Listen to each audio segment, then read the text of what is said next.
When Pierre finally spoke, the internet leaned in, not because he made a direct accusation, but because of how carefully he chose his words. What he addressed wasn't a public blow-up or a detailed expose. It was a quiet explanation about what he says happened behind the scenes and why the relationship with Teyana ended the way it did. That distinction mattered, because in moments like this, framing changes everything. For weeks, the breakup existed in a grey area. No clear statements, no finger-pointing, just speculation layered on top of silence. Then Aaron acknowledged that there were moments he felt misled, situations he claims he didn't fully understand until much later. He didn't label it betrayal outright. He described it as a realization, one that reframed how he viewed the relationship after it was already over. And that nuance is exactly why the reaction was so intense. Let's be clear from the start. This is not about proving who is right or wrong. It's about what was said publicly, how it was interpreted, and why audiences reacted so strongly to the idea that something meaningful may have happened off camera. When someone suggests they were hurt in ways the public never saw, people immediately start revisiting the past, searching for clues that were never meant to be clues at all. What made this moment land harder was restraint. Aaron didn't share details, he didn't escalate, he didn't accuse. He spoke about trust, timing, and boundaries and allowed listeners to draw their own conclusions. In today's media culture, implication often travels farther than explanation. Social media reacted instantly. Some felt his comments added overdue context. Others argued that vague statements invite unfair assumptions. But once the idea of behind-the-scenes hurt enters the conversation, it doesn't need specifics to spread.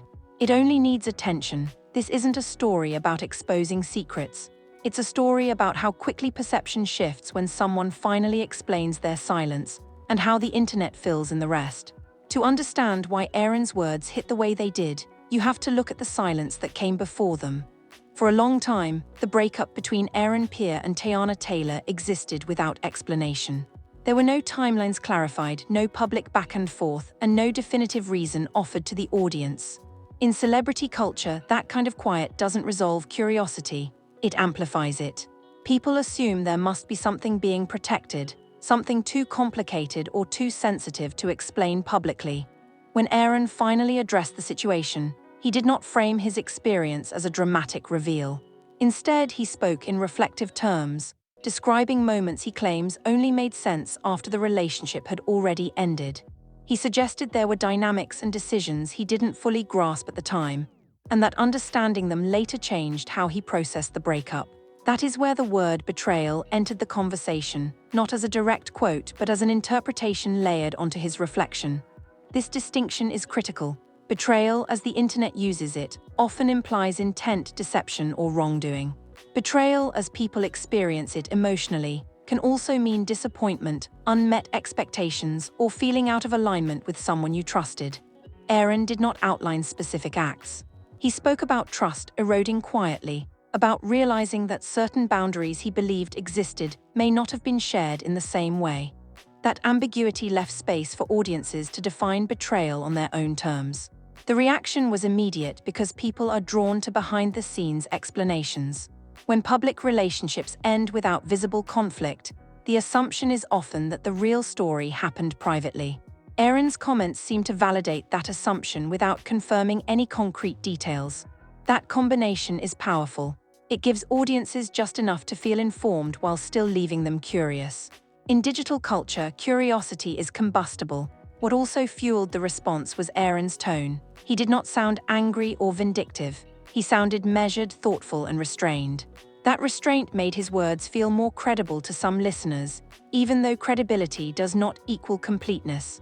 When someone speaks calmly about being hurt, people are more likely to empathize and less likely to question specifics. Emotion, when subtle, can feel more authentic than emotion expressed loudly. At the same time, others pushed back on the framing entirely.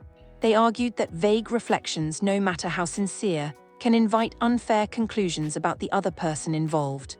Without details, listeners are left to project their own definitions of betrayal onto the situation. That projection can quickly turn into judgment, especially when one person speaks and the other remains silent. The imbalance of narrative control becomes obvious. Another layer that complicated the conversation was timing. Aaron's comments did not come immediately after the breakup. They came after distance, after public moments had already been interpreted and reinterpreted. That delay made people assume the realization he described was significant. In storytelling terms, delayed clarity feels more intentional. It suggests processing, not reaction. Again, that perception intensified interest, regardless of what actually happened. The phrase "behind the scenes" also did a lot of work. It implies a hidden layer beneath the public image, something audiences were never meant to see. When relationships exist partially in the public eye, people often believe they understand them better than they do. Any suggestion that the visible version was incomplete disrupts that confidence. Fans begin to question what they thought they knew, and that questioning keeps the story alive.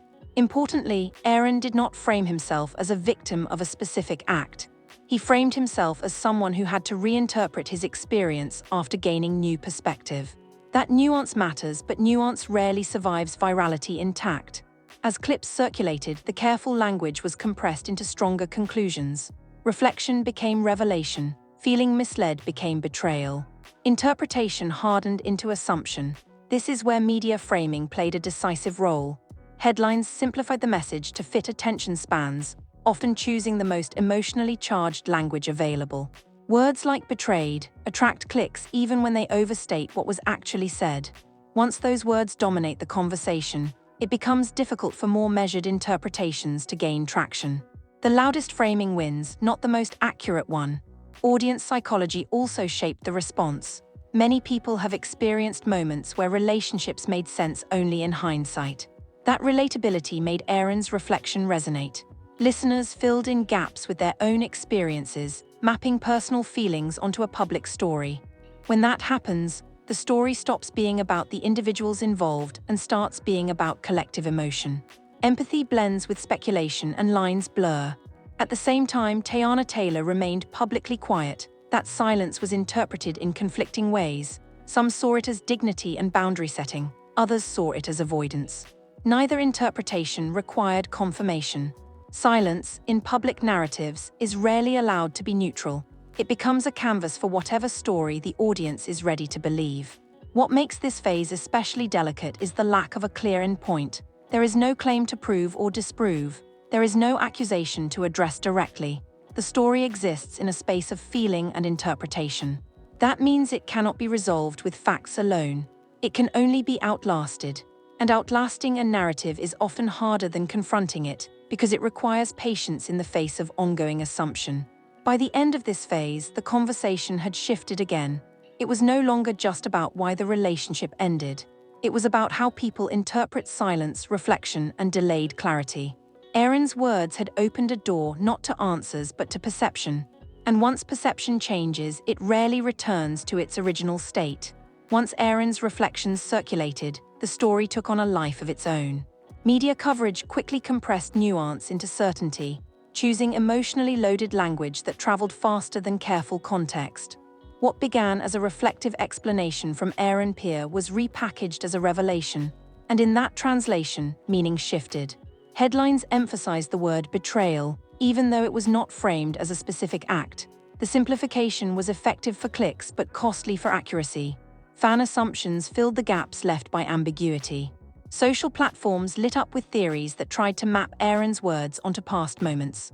Old photos, interviews, and public appearances were revisited and reinterpreted. Ordinary interactions were reframed as signals. Neutral expressions were treated as clues. This retroactive storytelling is common in public breakups, especially when one side speaks in general terms and the other remains silent. People want coherence, and when facts are incomplete, they manufacture it. Silence from Teyana intensified this process. In online culture, silence rarely means nothing to say. It is treated as meaning something, even when that meaning is contradictory depending on the observer. Some interpreted her quiet as dignity and boundary setting. Others framed it as avoidance. Both readings gained traction because neither could be disproven. Ambiguity became the engine that kept engagement high. Reaction content amplified the snowball effect. Clips isolated single sentences and removed surrounding context, allowing stronger interpretations to dominate. Commentators debated what "behind the scenes" must imply, even though that phrase can mean many things. The more confident the interpretation sounded, the more it spread. Over time, confident speculation began to feel like consensus, not because it was accurate, but because it was repeated. Another factor that escalated the narrative was timing. Aaron's comments arrived after the breakup had already been processed publicly through appearances and assumptions. That delay made his reflections feel like a final piece of a puzzle. In storytelling terms, delayed explanation suggests revelation, even when it is simply reflection. Audiences treated the timing as proof of significance, not realizing that processing often happens privately and slowly. The betrayal frame also tapped into a broader cultural script. People are familiar with stories where hidden actions are revealed after relationships end. That familiarity makes audiences quick to accept the frame without demanding specifics. The story feels complete even when details are missing. Completion is comforting, and comfort often outweighs skepticism in viral environments. As the narrative snowballed, the relationship itself faded into the background. The focus shifted from two people to a storyline about trust, realization, and hindsight. That shift stripped away individuality and replaced it with archetypes. The person who speaks late and the person who stays quiet. Once roles are assigned, nuance struggles to survive. This phase reveals how easily media ecosystems reward implication over clarity. Reflection becomes accusation, feeling misled becomes betrayal, and a personal account of processing becomes a public judgment. None of this requires confirmation. It only requires momentum. By the end of this stage, the conversation was no longer anchored to what was actually said. It was anchored to what people believed had been said. And that distinction matters, because belief is far harder to correct than misunderstanding. The story had moved beyond explanation and into perception, where it would linger long after interest cooled. After the initial surge of reaction cooled, the story didn't disappear. It settled. This is the phase where speculation becomes background noise and quietly reshapes perception over time. For Pierre, the choice to speak reflectively rather than definitively left space that others continued to fill. For Teyana, choosing not to respond publicly became part of the narrative whether she intended it or not. Silence in public culture is rarely allowed to be neutral. What makes betrayal narratives especially difficult to undo is that they don't depend on facts. They depend on feeling. Once audiences emotionally accept the idea that someone felt misled, they often stop asking what actually happened. They assume there must have been something hidden, something unresolved, something that explains the pain being described. Even when no specifics are offered, the label does the work on its own. Over time, this creates a subtle but lasting shift. Interviews are read differently. Old clips feel newly suspicious. Ordinary moments are reinterpreted through a lens of hindsight. None of this requires confirmation. It only requires memory. And memory, once shaped by suggestion, rarely resets on its own. The longer silence continues, the more people treat the narrative as settled, even if it was built on assumption. Another consequence of delayed clarification is imbalance. The person who speaks, even cautiously, appears to control the story. The person who stays quiet appears to be reacting, even if they are simply protecting boundaries. This imbalance fuels judgment. Audiences begin asking why one side explained their experience while the other did not, ignoring the fact that explanation is not an obligation. Privacy, however, is often framed as avoidance once curiosity has been activated. Media ecosystems reinforce this dynamic by revisiting the story without adding information. Periodic references, what we know, summaries, and reaction updates keep the frame alive. Each repetition strengthens association, making it harder to separate what was actually said from what was assumed. Over time, the phrase "behind the scenes" becomes a placeholder for whatever theory the audience prefers. This phase also exposes a deeper issue with how public breakups are consumed. People want closure, even when it isn't available. When closure doesn't arrive, they create it. The idea of betrayal offers a clean explanation for complex emotional endings. It simplifies pain into cause and effect. And simplification is comforting, even when it's inaccurate. As the story continues to age, the immediate reactions fade, but the impression remains. The relationship becomes remembered less for what it was, and more for how it ended in public conversation. That is the quiet cost of implication. Not scandal, but distortion. Not exposure, but a permanent tilt in how the story is told. By this stage, the narrative no longer needs new input to survive. It has already found a place to rest.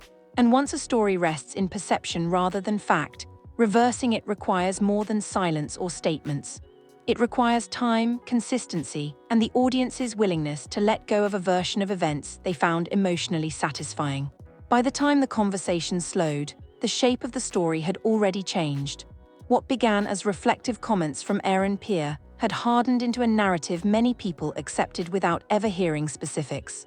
That's the quiet power of implication. It doesn't need details to survive. It only needs repetition, timing, and an audience ready to connect emotional dots. Once the idea of betrayal took hold, it stopped being a question and started being a conclusion in the public imagination. For Teyana Taylor, the choice to remain publicly quiet became the final variable people argued over. Some viewed it as dignity and self-protection. Others treated it as avoidance. Both interpretations said more about audience expectation than about reality. Silence in public culture is rarely allowed to be what it is. It becomes a symbol people use to support the version of the story they prefer. This is where the moral line becomes clear. Reflection is not accusation, hurt is not proof, and hindsight is not evidence. Yet online, these distinctions collapse quickly. Stories become cleaner when they're simplified, even if that simplicity erases truth. The internet prefers endings that feel emotionally complete, not ones that remain complicated or unresolved. What we're really watching here isn't a reveal. It's a lesson in how narratives are built, how delayed explanations feel more dramatic than immediate ones, how vague language invites confident interpretation, and how one person's attempt to explain their silence can unintentionally rewrite another person's character without ever naming a single act. So here's the question worth sitting with. When someone speaks about their feelings without details, do we owe them empathy or skepticism? When the other person stays quiet, do we respect that boundary or punish it with assumption? And how often do we confuse our need for closure with the right to know? Drop your thoughts in the comments. Share this with someone who believes every story has a villain and a victim.